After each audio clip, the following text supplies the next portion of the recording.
Centenary United Methodist Church was once a vibrant congregation in a thriving Macon neighborhood.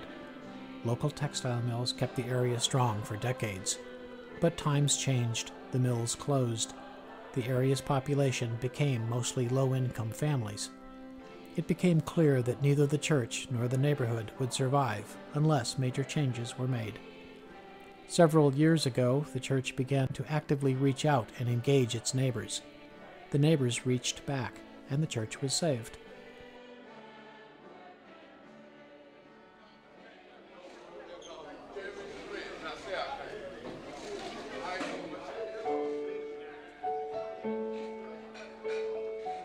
The congregation is now quite diverse and committed to addressing community concerns in long-term and sustainable ways.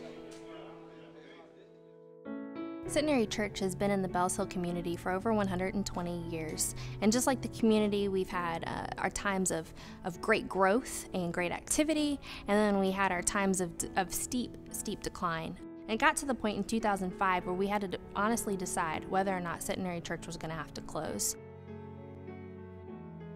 We became the white church in the black neighborhood, and we became a space that was unwelcome to folks. And I don't think that the people intentionally did this that were at Centenary. I don't think that the folks at Centenary wanted to be unwelcoming. I think they were unwelcoming on the face of it because we drove in. We didn't walk to church anymore. We drove in from the suburbs.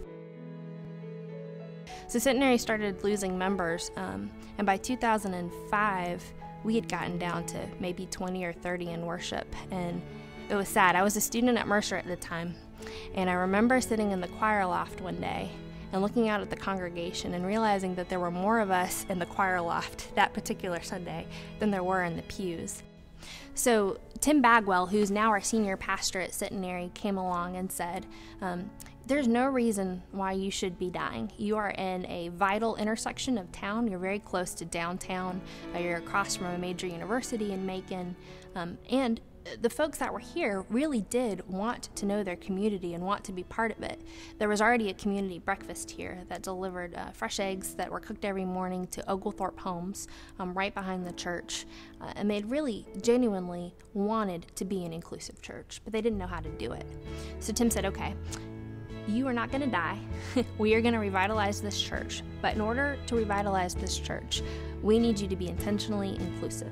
You're going to be inclusive of folks that you would never have sat next to in church before. You are a predominantly middle-class white church in a predominantly low-income African-American neighborhood.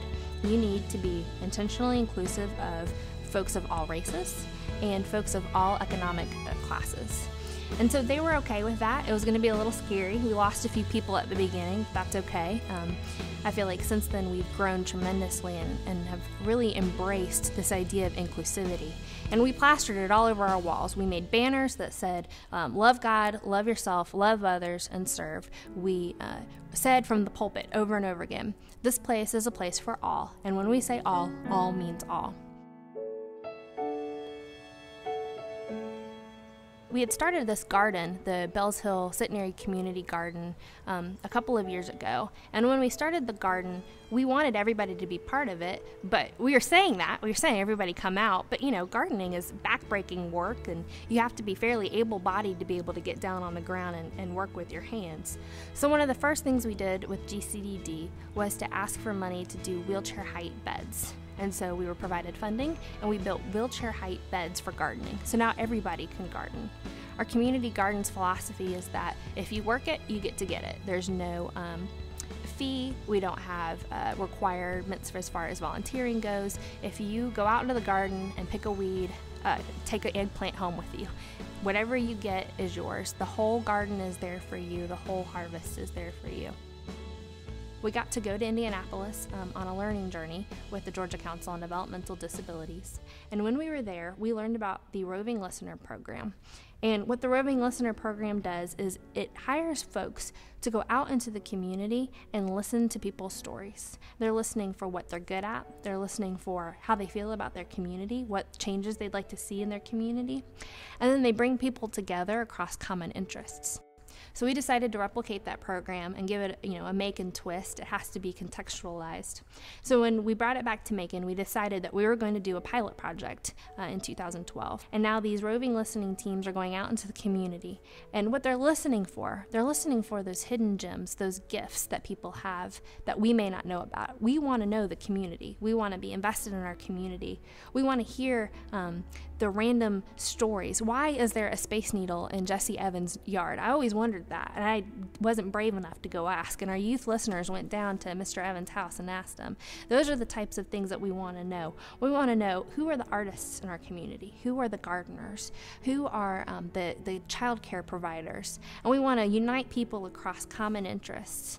We're also going to be asking them what they'd like to see different in the city of Macon. We want to see folks that have common ideas of how we can make our community better, get together and actually do some of those ideas. We want to tell them about potential sources of funding for those ideas. We want to tell them about ideas of that have worked and not worked. Our goal really is to find those hidden gems that are there. We know that they're there. They were there in Indianapolis. We've already started finding them, even though we've only been listening for a little while. We've already started finding them in our neighborhood, and they're there. One of the most amazing things about this project is the fact that we have these young people who have lived in this community, traveled through this community, and they're able to now get in the community, become a part of the community, and to meet their neighbors. And now that the kids are going out, meeting them and asking questions, they're finding out exactly how valuable our community is. I learned a lot when I first came to Roving Listeners. We learned how to work together as a team and to work with the younger students in our community, and we learned how to talk things out, and to it's quite a bit of challenge because we go out in the community, you don't know what to expect, and sometimes you got to deal with it and be flexible and be responsible and going door to door. They've walked past these treasures that have been hidden just beneath the surface, and now with just a little scratching back of the dirt, they're able to find out that there are people here that have so much to offer. For example, Miss Eula Mae Green, who creates these home remedies. She's never taken any medications, never had a need to take medications. She won't even accept assistance from an individual to help her do something that she's able to do. Mrs. Green is a quilter. She learned to quilt from her grandmother, who just threw a couple of scraps down on the floor for her to play with, and she eventually took up the trade. There's also Mr. Wyman Brooks, who operates the local bicycle program. Not only does he give people bicycles to help them go from point A to point B, but Mr. Brooks also is a caregiver. He's concerned about the individual and their health, not only physically, but even spiritually. Miss Connie is the local music teacher, and the kids didn't even realize that she was here, but Miss Connie is giving music lessons at about $15 an hour to the local community. These are the gems, these are the jewels that we live around, and it's just a matter of us making the community whole again, us actually taking the time out to build a relationship with those people that are around us, and that's what's making this a wonderful project.